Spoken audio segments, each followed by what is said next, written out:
আকাশবাণী আগরতলা স্থানীয় সংবাদ পড়ছি চন্দন লেখা পাল। এখনকার বিশেষ বিশেষ খবর হলো, মুখ্যমন্ত্রী অধ্যাপক ড মানিক সাহা বলেছেন, রাজ্য সরকার জনজাতিদের অর্থনৈতিক, সামাজিক ও সাংস্কৃতিক উন্নয়নের জন্য নিরলসভাবে কাজ করছে। জনজাতি কল্যাণমন্ত্রী বিকাশ দেববর্মা বলেছেন, ভিবি রামজি আইনে ডিজিটাল অডিটের ব্যবস্থা থাকায় কাজ প্রদানে স্বচ্ছতা বজায় থাকবে। প্রধানমন্ত্রী নরেন্দ্র মোদী বলেছেন, ভারত দেখিয়েছে যে গণতান্ত্রিক প্রতিষ্ঠান এবং গণতান্ত্রিক প্রক্রিয়া গণতন্ত্রকে স্থিতিশীলতা, গতি এবং মাত্রা প্রদান করে। আবহাওয়ার সঠিক ও দ্রুত তথ্য আদান প্রদানে সেরা রাজ্যের পুরস্কার পেয়েছে ভারতীয় আবহাওয়া দপ্তরের আগরতলা শাখা। রাজ্যের সোনার মেয়ে অর্ষিয়া দাস মহিলা আন্তর্জাতিক মাস্টার হওয়ার পথে আরও এক ধাপ এগিয়ে গেল।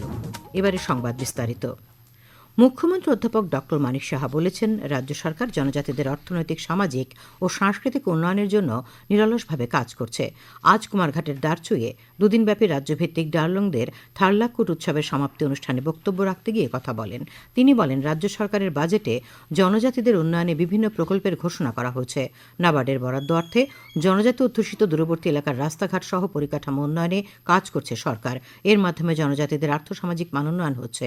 তিনি বলেন, ডার্লং শিক্ষা সংস্কৃতিতে অনেক বেশি এগিয়ে রয়েছেন।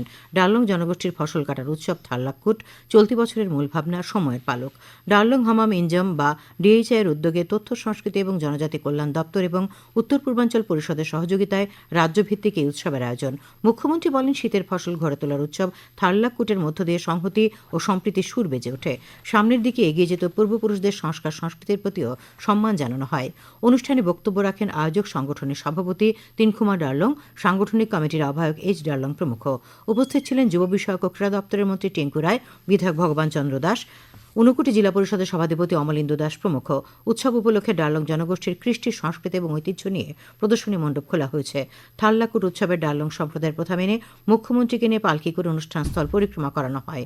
অনুষ্ঠানের পর মুখ্যমন্ত্রী সাংবাদিকদের জানান, রাজ্যে আরও 15টি একলব্য মডেল রেসিডেন্সিয়াল স্কুল স্থাপনের জন্য কেন্দ্রীয় সরকারের কাছে প্রস্তাব পাঠানো হয়েছে। জনজাতি কল্যাণমন্ত্রী বিকাশ দেববর্মা বলেছেন, ভিবি রামজি আইনে ডিজিটাল অডিটের ব্যবস্থা থাকায় কাজ প্রদানে স্বচ্ছতা বজায় থাকবে। আজ সোনামুড়ায় বিজেপি মণ্ডল কার্যালয়ে আয়োজিত এক সাংবাদিক সম্মেলনে তিনি কথা বলেন। তিনি বলেন, 2047 সালের মধ্যে দেশকে বিকশিত করার জন্য প্রধানমন্ত্রী নরেন্দ্র মোদী যে স্বপ্ন দেখছেন, সেই লক্ষ্যে পৌঁছানোর ক্ষেত্রে এই আইন কার্যকরী ভূমিকা নেবে। উপস্থিত ছিলেন ত্রিপুরা চা উন্নয়ন নিগমের চেয়ারম্যান সমীর ঘোষ। আবহাওয়ার সঠিক তথ্য, দ্রুত তথ্য আদান প্রদানে সেরা রাজ্যের পুরস্কার পেয়েছে ভারতীয় আবহাওয়া দপ্তরের আগরতলা শাখা।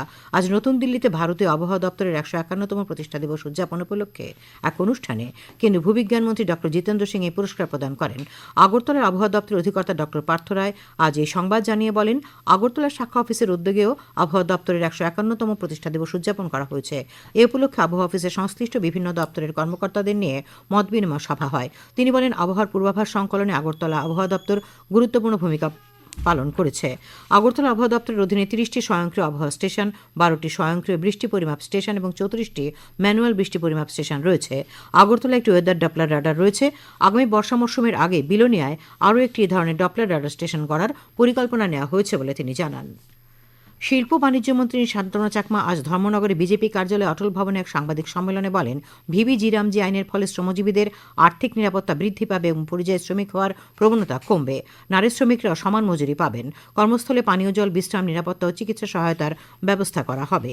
এই আইনের মাধ্যমে নিয়মিত আয়ের ফলে শ্রমিকদের পরিবারে খাদ্য, শিক্ষা ও স্বাস্থ্য ব্যবস্থার উন্নতি হবে। স্বাস্থ্য দপ্তরের অতিরিক্ত সচিব ও জাতীয় স্বাস্থ্য মিশনের অধিকর্তা সাজু ওয়াহিদ নিপা ভাইরাস নিয়ে জনগণকে অযথা আতঙ্কিত না হবার আহ্বান জানিয়েছেন। আজ সচিবালয়ে সাংবাদিক সম্মেলনে তিনি বলেন, রাজ্যে এখনও পর্যন্ত এই রোগে আক্রান্ত রোগীর সন্ধান পাওয়া যায়নি।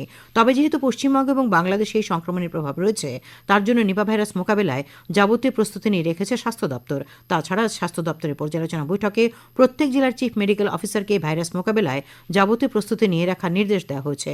তিনি বলেন, জিবি হাসপাতালে 10 শয্যার আলাদা আইসোলেটেড ওয়ার্ড রাখা হয়েছে। আজকের এই সাংবাদিক সম্মেলনে উপস্থিত ছিলেন আগরতলা গভর্নমেন্ট মেডিকেল কলেজ হাসপাতালের মাইক্রোবায়োলজি বিভাগের প্রধান ড তপন মজুমদার, স্বাস্থ্য অধিকর্তা ড দেবশ্রী দেববর্মা। খবর প্রচারিত হচ্ছে আকাশবাণী আগরতলা কেন্দ্র থেকে। আকাশবাণীর সংবাদের আপডেট পেতে লগ ইন করুন www.newsonair.com এবং নিউজ অন এয়ার অ্যাপ এবং টুইটার ও ফেসবুক প্ল্যাটফর্মে এআইআর নিউজ অ্যালার্টসে। ইউটিউবে লক্ষ্য রাখুন নিউজ অন এয়ার অফিসিয়ালে। এছাড়া আকাশবাণী আগরতলার সংবাদের আপডেট পেতে দেখুন টুইটার বা এক্স হ্যান্ডেলে আকাশবাণী নিউজ আগরতলা, ফেসবুকে এআইআর নিউজ আগরতলা এবং ইউটিউবে আকাশবাণী নিউজ আগরতলা। প্রধানমন্ত্রী নরেন্দ্র মোদী বলেছেন, ভারত দেখিয়েছে যে গণতান্ত্রিক প্রতিষ্ঠান এবং গণতান্ত্রিক প্রক্রিয়া গণতন্ত্রকে স্থিতিশীলতা, গতি এবং মাত্রা প্রদান করে। আজ নতুন দিল্লির সংবিধান সদনে কমনওয়েলথের অধ্যক্ষ এবং সভাপতিত্বকারী কর্মকর্তাদের সম্মেলনে তিনি বলেন, ভারত বৈচিত্র্যকে গণতন্ত্রের শক্তিতে রূপান্তরিত করেছে এবং দ্রুততম বর্ধনশীল প্রধান অর্থনীতি হিসেবে আবির্ভূত হয়েছে। एक सबसे बड़ी आशंका ये भी थी कि अगर भारत में लोकतंत्र जैसे तैसे टिक भी गया तो भारत किसी भी हालत में विकास नहीं कर पाएगा। लेकिन भारत ने साबित किया कि डेमोक्रेटिक इंस्टीट्यूशंस और डेमोक्रेटिक प्रोसेसेस डेमोक्रेसी के स्टेबिलिटी, स्पीड और स्केल तीनों देते हैं। भारत दुनिया की फास्टेस्ट ग्रोइंग मेजर इकोनॉमी है। প্রধানমন্ত্রী বলেন, সরকার কোনো বৈষম্য ছাড়াই প্রতিটি ব্যক্তির কল্যাণের চেতনা নিয়ে কাজ করছে। তিনি উল্লেখ করেন যে গত কয়েক বছরে ভারতে প্রায় 25 কোটি মানুষ দারিদ্র্য থেকে বেরিয়ে এসেছেন। আজ ভারতে ইউপিআই বিশ্বের বৃহত্তম ডিজিটাল পেমেন্ট সিস্টেম। তিনি বলেন, ভারত বিশ্বের বৃহত্তম টিকা উৎপাদনকারী এবং বিশ্বের 2 নম্বর ইস্পাত উৎপাদনকারী। অনুষ্ঠানে লোকসভার অধ্যক্ষ ওম বিড়লা বলেন যে কৃত্রিম বুদ্ধিমত্তা এবং সামাজিক মাধ্যম গণতান্ত্রিক প্রতিষ্ঠানগুলির দক্ষতা এবং সক্ষমতা বৃদ্ধি করেছে। তিনি আশা প্রকাশ করেন যে এই সম্মেলনে গুরুত্বপূর্ণ বৈশ্বিক বিষয়গুলি নিয়ে গভীর আলোচনা হবে এবং সুনির্দিষ্ট নীতিগত সিদ্ধান্ত নেওয়া হবে। প্রধানমন্ত্রী নরেন্দ্র মোদী আগামী 25শে জানুয়ারি রবিবার সকাল 11টায় আকাশবাণীর মন কি বাত অনুষ্ঠানে দেশ বিদেশের জনগণের সঙ্গে মত বিনিময় করবেন। এটি হবে মন কি বাতের 130তম পর্ব। প্রধানমন্ত্রী জনগণকে তাদের সুচিন্তিত চিন্তাভাবনা মন কি বাতে পাঠাতে বলেছেন। মাইগভ ওপেন ফোরাম এবং নরেন্দ্র মোদী অ্যাপ এবং জনগণ তাদের মতামত পাঠাতে পারবেন। এছাড়া টোল ফ্রি নম্বর 1800117800 নম্বরে কল করে হিন্দি বা ইংরেজিতে মতামত রেকর্ড করানো যাবে। ফোন লাইন মাসের 23 তারিখ পর্যন্ত খোলা থাকবে। সাংসদ বিপ্লব কুমার দেব আজ আগরতলায় সাংবাদিক সম্মেলনে জানান, গত 3 বছরে কেন্দ্রীয় সরকার তার সাংসদ তহবিলে 15 কোটি টাকা বরাদ্দ করেছে। তা থেকে তিনি তার সাংসদ এলাকার জন্য 14,50,46,568 টাকার বিভিন্ন প্রকল্পে বরাদ্দ করেছেন। এই প্রকল্পগুলির মধ্যে রয়েছে বিভিন্ন বিদ্যালয়ে ওয়াটার ট্রিটমেন্ট প্ল্যান্ট তৈরি, community centre, market shed, ambulance কেনা, ওপেন জিম তৈরি করা। তিনি আরও জানান, লোকসভার সর্বশেষ অধিবেশনে তিনি উত্তর পূর্ব ভারতের স্বার্থ সংশ্লিষ্ট বিষয়ে 56টি প্রশ্ন উত্থাপন করেছেন। আগরতলা রামনগর 10 নম্বর রোডস্থিত আনন্দ আশ্রমে আজ থেকে শ্রী শ্রী রাম ঠাকুরের বাৎসরিক মহোৎসব শুরু হয়েছে। গঙ্গা আহ্বানের মধ্য দিয়ে অনুষ্ঠানের সূচনা হয়। এ উপলক্ষে মন্দিরের পক্ষ থেকে কম্বল বিতরণ করা হয়। পুর মেয়র দীপক মজুমদার, সমাজসেবী অমিতাভ ভট্টাচার্য দুস্থদের হাতে কম্বল তুলে দেন। আগামী 18 জানুয়ারি অনুষ্ঠান শেষ হবে। বিলোনিয়ায় করুণা রায় স্মৃতি ভবনে আজ বামপন্থী শ্রমিক কৃষক ফ্রন্টের উদ্যোগে গণকনভেনশন অনুষ্ঠিত হয়। বক্তব্য রাখেন সিটুর রাজ্য সম্পাদক শঙ্কর প্রসাদ দত্ত, বিধায়ক দীপঙ্কর সেন, প্রাক্তন বিধায়ক সুধন দাস এবং বাসুদেব মজুমদার, সিটুর কেন্দ্রীয় কমিটির সদস্য তাপস দত্ত প্রমুখ। হাইকোর্টের রায় মেনে শিক্ষক কর্মচারীদের স্থির বেতনের পরিবর্তে অবিলম্বে নিয়মিত বেতনক্রম দিতে প্রদেশ কংগ্রেসের পক্ষ থেকে রাজ্য সরকারের কাছে দাবি জানানো হয়েছে। তাছাড়া কর্মচারীদের বকেয়া ডিএ প্রদানের জন্য সরকারের কাছে দাবি জানানো হয়। আজ এক সাংবাদিক সম্মেলনে প্রদেশ কংগ্রেসের মুখপাত্র প্রবীর চক্রবর্তী এ খবর জানিয়েছেন। ভারতীয় সেনাবাহিনীর প্রতি আকর্ষণ ও দেশ সেবায় উদ্বুদ্ধ করতে ছাত্রছাত্রীদের উদ্দেশ্যে ভারতীয় সেনাবাহিনীর উদ্যোগে আজ আগরতলার নরসিংগড়ের টিআইটি মাঠে অস্ত্রশস্ত্র প্রদর্শন করা হয়। প্রদর্শনীতে সেনাবাহিনীর ব্যবহৃত বিভিন্ন ধরনের আগ্নেয়াস্ত্র প্রদর্শন করা হয়। টিআইটি ভবন ত্রিপুরা বিদ্যামন্দির সুখম উচ্চ মাধ্যমিক বিদ্যালয়ের এনসিসি ইউনিটের ছাত্রছাত্রীরা উৎসাহের সঙ্গে আগ্নেয়াস্ত্রগুলি দেখে এবং সেগুলো হাতে নিয়ে সেগুলির চালনা সম্পর্কে অবগত হয়। রাজ্যের সোনার মেয়ে অর্ষিয়া দাস মহিলা আন্তর্জাতিক মাস্টার হওয়ার পথে আরও এক ধাপ এগিয়ে গেল। সার্বিয়াতে দ্বাদশ গ্র্যান্ডমাস্টার মিক্সড দাবা প্রতিযোগিতায় অর্ষিয়া 9 রাউন্ডে 4.5 পয়েন্ট সংগ্রহ করে এবং মহিলা আন্তর্জাতিক মাস্টারের দ্বিতীয় নর্ম পায়। আরেকটি নর্ম পেলে উত্তর পূর্বের প্রথম দাবাড়ু হিসেবে মহিলা আন্তর্জাতিক মাস্টার হয়ে যাবে সে। উল্লেখ্য, মহিলা আন্তর্জাতিক মাস্টার হতে 3টি নর্ম অর্জন করতে হয়। অর্ষিয়ার 2টি নর্ম চূড়ান্ত হয়েছে। আবহাওয়া, আগামীকাল আকাশ আংশিক মেঘাচ্ছন্ন থাকবে। আজ দিনের সর্বোচ্চ তাপমাত্রা ছিল 27.6 ডিগ্রি সেলসিয়াস এবং সর্বনিম্ন 13.2 ডিগ্রি সেলসিয়াস।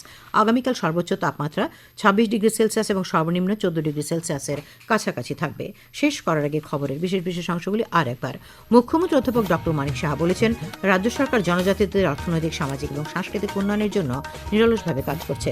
জনজাতি কল্যাণমন্ত্রী বিকাশ দেববর্মা বলেছেন, ভিভিজিরামজি আইনে ডিজিটাল অডিটের ব্যবস্থা থাকায় কাজ প্রদানে স্বচ্ছতা বজায় থাকবে।